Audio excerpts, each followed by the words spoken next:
Okil Komolo, kwatieko. Chutho ker nyaka winj jo Kenya. An winji motegno. Kopo ni nitiere joma pod en go ma jo Kenya rono dhiyo kaneno ka ng'eny gi pod nitiere to jogo wuogi. Kik owe ni ma siasa ma kawaida ma ojaga approach go opposition. Jo opposition bo tigo gi wiji.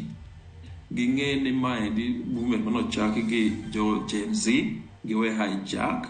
gibed piny gigo giwinjre gi Gen Z giwinjre ni message mane ma jo Gen Z giwuo kelo malong'o mondo ka gidhi e wach dialogue ni to gidhi gi points ma clear gidhi gi points ma gichalo joma sabotage ma gichalo gima gidwa mabedo ministers gidwa mabedo positions me government kich wang'eyo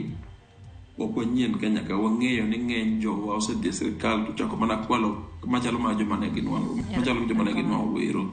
lakini gima Gen Z giwacho mondo watiek nikech crisis ma Kenya ni ka kwatang to nyalo dhi mabor maloka ka waparo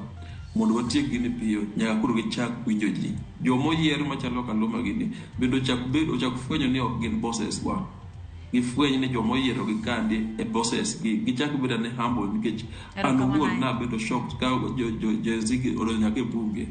mano romo koni ni message ma raia nigo jomo yier jopinyi koro agombo ni Kenya to dhi mbele gi kwe lakini odhi kwe ka ji jok manie telo from president to MP piny winjo ji